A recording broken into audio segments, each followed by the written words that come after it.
morning students. Today we discuss about factor affecting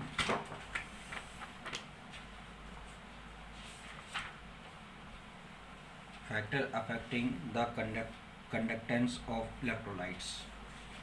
तो last video में अपने 2 points पर इसके 2 फैक्टर्स पर अपने डिस्कस किया था और फर्स्ट पॉइंट था इंटर आयनिक अट्रैक्शन।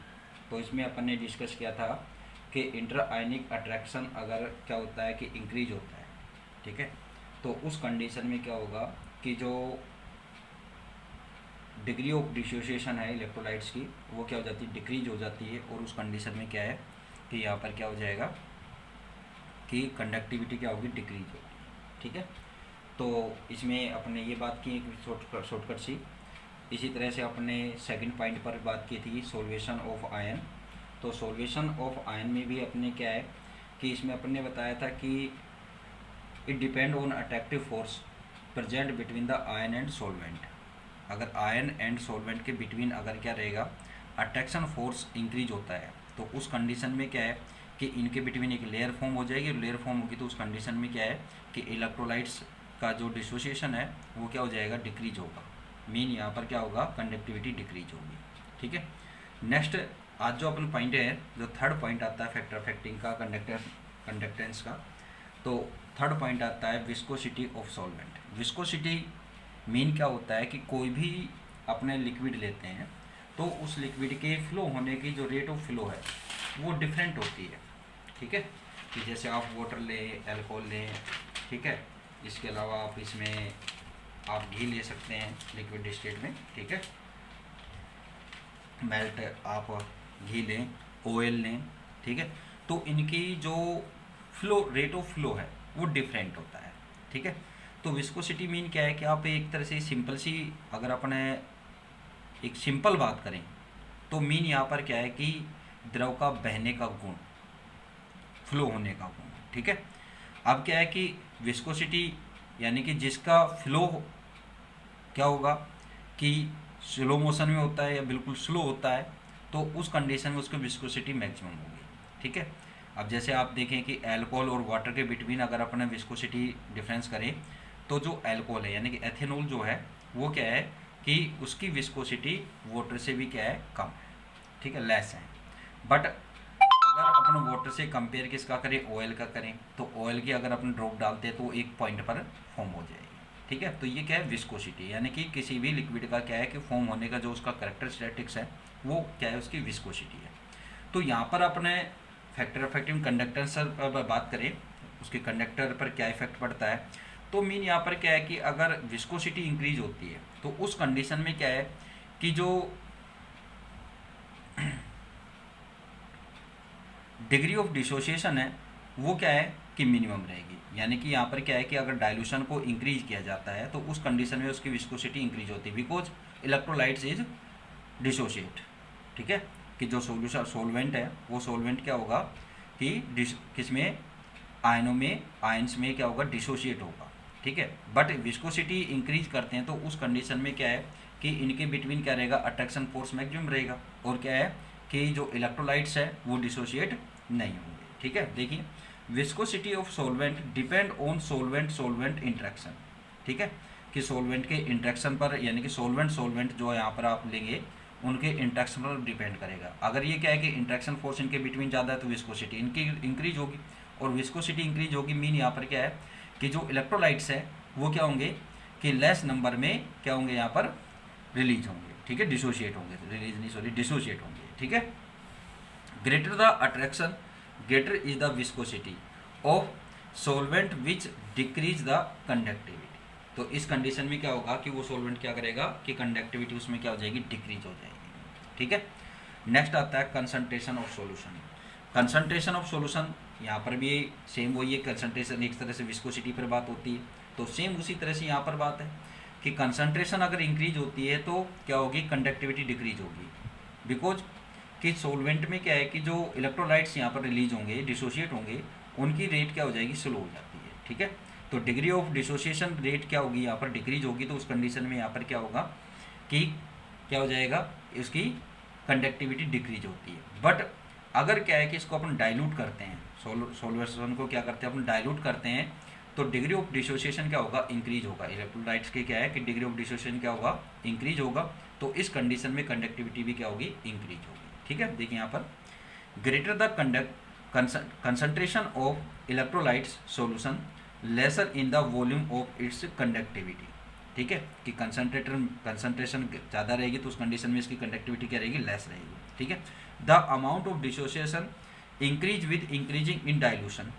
ठीक है, कि जो डिसोसिएशन जो रेट है वो कब इंक्रीज होगी, जब उसका डाइल्यूशन करेंगे। ठीक है, तो डाइल्यूशन इंक्रीज होगा तो उस कंडीशन में यहाँ पर क्या होगा कि इलेक्ट्रोलाइट्स यहाँ पर क्या होंगे, मोर अमाउंट्स में फॉर्म होंगे, और मोर अमाउंट्स में जब इलेक्ट्रोलाइट्स यहाँ पर फॉर्म होंगे तो उस कंडीशन में कंडक्टिविटी क्या हो जाएगी, इंक्रीज हो जाएगी। ठीक है, the amount of dissociation increase, ठीक है, with increasing the dilution due to which the conductivity of solution electrolytes increase.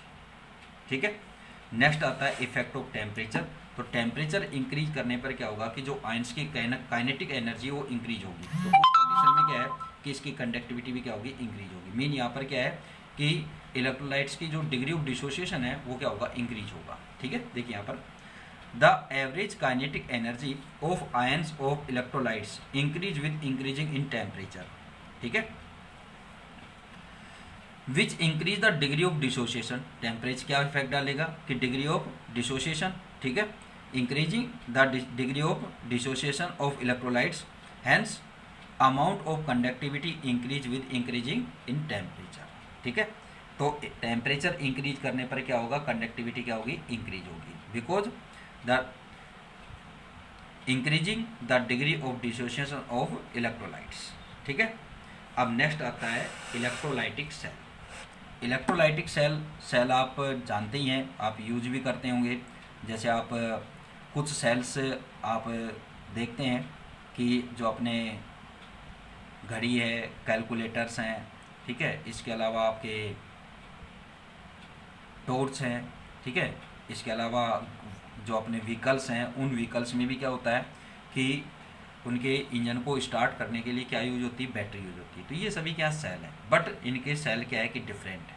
ठीक है, ये all cell are different because some cell are reusable, rechargeable, या अपन ये बोले कि reusable, but some are only single use, like calculator cell, torch, remote, और जो आपकी वॉच है इसके सेल्स। ठीक है, जो आप ये डालते हैं, ये इनको इसलिए क्या बोला जाता है, प्राइमरी सेल। ठीक है, और जो रिचार्जेबल होते हैं जैसे मोबाइल बैटरी है, ठीक है, रिचार्जेबल सेल आते हैं जो कैमरे वगैरह में यूज़ होते हैं। ठीक है, इसके अलावा जो व्हीकल्स में जो बैटरी होती हैं वो बैटरीज क्या है, सेकेंडरी सेल है। तो ये जो सेल्स हैं ये तो अपन अदर पर्पज से यूज़ करते हैं, बट अपनी जो लैब है उस लैब में क्या है कि अपन सेल वहाँ पर एक फॉर्म करते हैं, इलेक्ट्रोलाइटिक सेल। ठीक है, तो ये सेल क्या है कि एक फिक्स वोल्टेज, या अपन ये कहे कि फिक्स अमाउंट में क्या देते हैं कि एक करंट जनरेट करेंगे। तो इसमें जो करंट जनरेट होता है वो केमिकल चेंज के रीजन से होता है। ठीक है, तो इस तरह की जो डिवाइस होगी, यानी कि जो केमिकल एनर्जी को क्या है कि इलेक्ट्रोलाइटिक प्रोसेस के से क्या करेगी, उसको इलेक्ट्रिक करंट में चेंज करे, तो इस तरह की डिवाइस क्या होगी, इलेक्ट्रोलाइटिक सेल होगी। ठीक है, the electrical energy is converted into chemical energy in electrolytic process, and this device is क्या होगा, this device is called electrolytic cell. देखिए electrical energy is converted into chemical energy. जो cells होते हैं इसमें क्या है कि टू एनर्जी कन्वर्ट होती है, कि इलेक्ट्रिकल एनर्जी फर्स्टली जैसे आप रिचार्ज करेंगे तो इलेक्ट्रिकल एनर्जी केमिकल एनर्जी में उसमें क्या होगी, सेव होगी, बट जब आप उसको यूज़ करेंगे तो वो केमिकल एनर्जी वापस से किस में होगी कि इलेक्ट्रिकल एनर्जी में वो चेंज होती है। तो आपने जो एनर्जी कंजर्वेशन का जो आपने रूल्स पढ़ रखा है, लोग आपने स्टडी किया हुआ है कि एनर्जी को आप ना तो क्या कर सकते हैं कि उसको फॉर्म करते हैं, ना ही उसको डिसोशिएट कर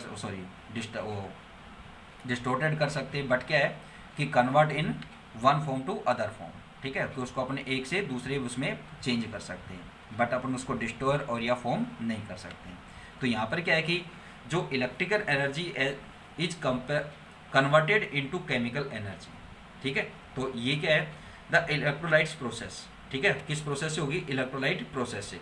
सच process which is completed in the device, एक डिवाइस यूनिट होगी। ठीक है, इज कॉल्ड इलेक्ट्रोलाइटिक सेल। ठीक है, ये इसकी डेफिनेशन है।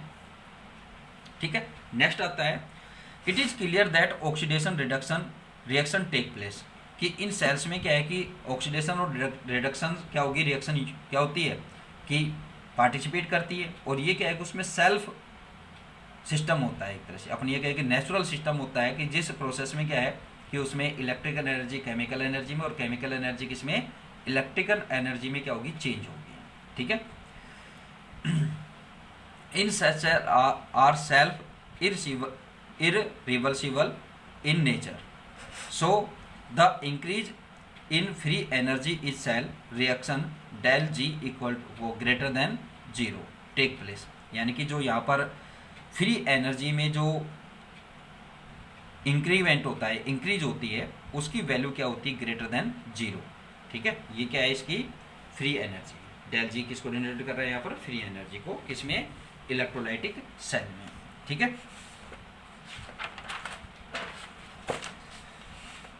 अब आपको एक इलेक्ट्रोलाइटिक सेल का यहाँ पर एग्जाम्पल देंगे। ठीक है, कि इसमें क्या सिस्टम होता है और ये किस तरह से यूज होते हैं, यानी कि इसमें इलेक्ट्रिसिटी कैसे जनरेट होती है। तो इसमें क्या होता है कि अपन एक सेल लेंगे,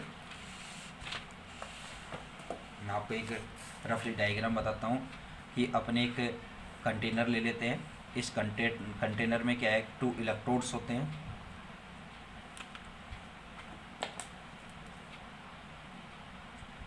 ठीक है, ये इलेक्ट्रोड्स इसमें हो गए। अब क्या है कि इसको आप किससे, बैटरी से कनेक्ट कर देंगे। अब आपको बैटरी का आपने 10th में भी ये स्टडी किया हुआ है कि बैटरी का जो ये जो लाइनिंग अपन करते हैं, तो जो लॉन्ग साइज़ की लाइन है, लार्ज साइज़ की है, वो पॉजिटिव को, और जो स्मॉल साइज़ की जो लाइन्स हैं वो नेगेटिव टर्मिनल को डिनोटेड करती है। ठीक है, और इसमें जो सेल्स में है, जो पॉजिटिव से ऐड होता है उसको एनोड, और जो नेगेटिव से कनेक्टेड होता है उसको कैथोड। यानी कि कैथोड मीन यहाँ पर क्या है, नेगेटिव चार्ज, और इट मीन यहाँ पर क्या है, पॉजिटिव चार्ज। ठीक है, अब आप इसमें क्या है कि आप कोई भी यहाँ पर इलेक्ट्रोलाइटिक सॉल्यूशन यहाँ पर फॉर्म कर सकते हैं, लाइक हाइड्रोक्लोरिक एसिड है, H2SO4 है। ठीक है, इसके अलावा और अदर साल्ट्स हैं जिनका आप यहाँ पर साल्ट एसिड, जो आप यहाँ पर लास्ट वीडियो में आपने एग्जांपल्स अपने डिस्कस किए थे, स्ट्रॉन्ग इलेक्ट्रोलाइट्स और वीक इलेक्ट्रोलाइट्स, तो आप यहाँ पर कोई से भी बोथ आर यूज कर सकते हैं। ठीक है, अब इसमें क्या है कि अगर अपन यहाँ पर इलेक्ट्रोलाइट्स यानी कि सॉल्यूशन के रूप में अपन यहाँ पर हाइड्रोक्लोरिक एसिड यूज करते हैं, तो यहाँ पर क्या है कि ऑक्सीडेशन और रिडक्शन रिएक्शन एक साथ होगी। ठीक है, both are same time, but यहाँ पर क्या है कि जो रिडक्शन रिएक्शन है वो तो किस पर होगी, एनोड पर, और कैथोड कैथोड पर होगी रिडक्शन रिएक्शन, और ऑक्सीडेशन रिएक्शन कहाँ होगी, एनोड पर होगी। यहाँ पर क्या होगा कि कैथोड पर, एट कैथोड जो रिएक्शन केमिकल रिएक्शन होगी वो क्या होगी, H+ इलेक्ट्रॉन। ठीक है, और क्या होगी, हाइड्रोजन गैस यहाँ से रिलीज होगी। बैलेंस करेंगे तो हाइड्रोजन से, तो इसको हाफ कर देंगे, और ये क्या हो रहा है यहाँ पर, रिडक्शन। जो आपने 10th क्लास में का थोड़ा सा याद हो, तो उसमें ऑक्सीडेशन रिडक्शन की अपन ने जो इलेक्ट्रॉनिक थ्योरी अपने डिस्कस की थी, तो जो इलेक्ट्रॉन एक्सेप्ट करता है उसका रिडक्शन, और जो इलेक्ट्रॉन डोनेट करता है उसका क्या होगा, ऑक्सीडेशन। ठीक है, इसी तरह से एनोड पर जो रिएक्शन होगी वो क्लोरीन होगा। ठीक है, तो क्लोराइड आयन है, तो यहाँ पर क्या होगी, क्लोरीन फॉर्म होगी। इसको आप बैलेंस करेंगे तो यहाँ से क्या होगा कि 1 इलेक्ट्रॉन क्या होगा, रिलीज होगा, और ये इलेक्ट्रॉन कहाँ यूज होगा, यहाँ पर यूज हो जाएगा। ठीक है, यानी कि आप यहाँ पर जब HCl को इलेक्ट्रोलाइट्स के रूप में यूज़ करेंगे तो ये इलेक्ट्रोलाइट्स क्या होंगे, H+ और Cl- में क्या होगा, ये इलेक्ट्रोलाइट्स में डिसोशिएट होगा। अब जब इसमें आप करंट पास करेंगे, ठीक है, तो करंट पास करेंगे तो उस कंडीशन पर कैथोड और एनोड पर रिएक्शन होगा। ठीक है, और ये रिएक्शन क्या होती है कि 2 पॉइंट्स तक चलती रहेगी कि फर्स्ट कि जब तक उसमें क्या है कि HCl के अमाउंट उसमें है, ठीक है। जो आप यहाँ पर इलेक्ट्रोलाइट्स में क्या यूज़ कर रहे हैं, हाइड्रोक्लोरिक एसिड यूज़ कर रहे हैं। तो जब तक क्या है कि हाइड्रोक्लोरिक एसिड के यहाँ पर मॉलिक्यूल्स हैं, तब तक ये प्रोसेस क्या होगा, चलता रहेगा। यानी कि यहाँ से हाइड्रोजन गैस रिलीज होती रहेगी और यहाँ से क्या होगा, क्लोरीन गैस रिलीज होती रहेगी, ठीक है। और सेकंड क्या है कि सेकंड रीजन क्या है कि जब तक आप इसमें करंट पास करते रहेंगे, ठीक है, जबकि यानी कि क्लोज सर्किट रहेगा तब तक आप क्या है कि इसमें रिएक्शन कंटिन्यू रहेगी, ठीक है। तो ये इसमें इलेक्ट्रोलाइटिक सेल में होता है कि आप क्या लेंगे, एक कंटेनर लेंगे, इस कंटेनर में क्या है कि 2 इलेक्ट्रोड्स एडजस्ट करने हैं और इसमें क्या है कि आप इलेक्ट्रोलाइटिक सॉल्यूशन इसमें आप क्या करेंगे, फिल करेंगे, ठीक है। उसके बाद क्या है कि जब इसमें आप करंट पास करेंगे तो उस कंडीशन में यहाँ पर जो रिएक्शन होगी वो ये रिएक्शन यहाँ पर होती है, ठीक है। देखिए आप यहाँ पर नोट से देखिए आप, the apparatus in which the process of electrolysis take place is called electrolytic cell, ठीक है। The apparatus in which the process of electrolysis take place, ठीक है, is called electrolytic cell और voltmeter। आप इसको वोल्टमीटर भी कॉल कर सकते हैं अदर नेम, ठीक है। The mechanism of electrolysis which contain dilute hydrochloric acid solution in the voltmeter, या आप क्या बोले यहाँ पर, electrolytic cell. The electrodes attach to positive terminal of battery is called anode and electrode connected to negative terminal is called cathode. अरे फिर दिमाग में आ गया, ठीक है।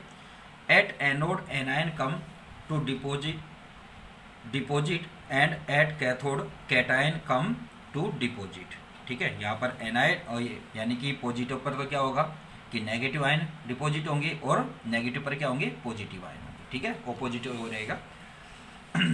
Hydrogen ion move toward cathodes, cathode mean यानी कि negative ion, and chloride ion move toward anode, positive की तरफ अट्रैक्ट होगा।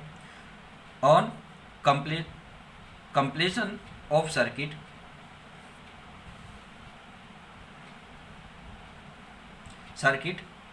then reduction reaction take place at cathode, ठीक है। तो at cathode ये रिडक्शन रिएक्शन, इसी तरह से आप क्या है कि एनोड पर रिएक्शन बताएंगे और ये इसका क्या है, सेल का डायग्राम है, ठीक है। इलेक्ट्रोलाइटिक सेल या अपने यहाँ क्या बोले इसको, voltmeter. It is clear that to make closed circuit, electron move from anode to cathode opposite to the direction of electric current। आपको ये ऑलरेडी पता है लेकिन यहाँ पर दोबारा से डिनोटेड कराया है आपको। in outer circuit while ion move towards oppositely charged electrodes to each other। in this process oxidation reduction process completes with electrical conductivity। Cl2 gas is liberated at anode and H2 gas is liberated from cathode, ठीक है। जैसे आपको पता है कि battery में आपको ये अगर इन्वर्टर वगैरह यूज करते हैं तो उसमें बैटरी में अपना आफ्टर सम टाइम आप उसमें क्या है कि वाटर मिक्स करते रहते हैं, वाटर डालते रहते हैं कि आप बोलते हैं वाटर लेवल इसमें डाउन हो गया, तो वाटर कहाँ गया कि उसमें क्या होगा कि वाटर क्या है कि हाइड्रोजन गैस के रूप में क्या हो जाएगा, वहाँ से रिलीज होता रहेगा, रिलेट होता रहेगा। तो इसलिए क्या होगा, इस रीजन से वहाँ पर क्या हो जाएगा, उसमें बैटरी में वाटर लेवल डाउन हो जाता है। Electrolytes remain electrically neutral at every moment because both ion are liberate simultaneously। This process is continuous till then electrical circuit is closed, ठीक है। सर्किट जब उसमें ऑन रहेगा। Whole HCl is not consumed, जब तक कि उसमें क्या है कि होल HCl यानी कि सारा क्या है कि कंप्लीट HCl क्या है कि उसमें इलेक्ट्रोलाइट्स में डिसोशिएट होकर के क्या है H2 और Cl2 गैस के रूप में क्या नहीं हो जाता, आउट नहीं होता, तब तक ये प्रोसेस रन में रहेगा, ठीक है। नेक्स्ट जो अपना टॉपिक आएगा लॉ ऑफ इलेक्ट्रोलाइसिस, तो इस पर अपने नेक्स्ट वीडियो में डिस्कस करेंगे। Thank you.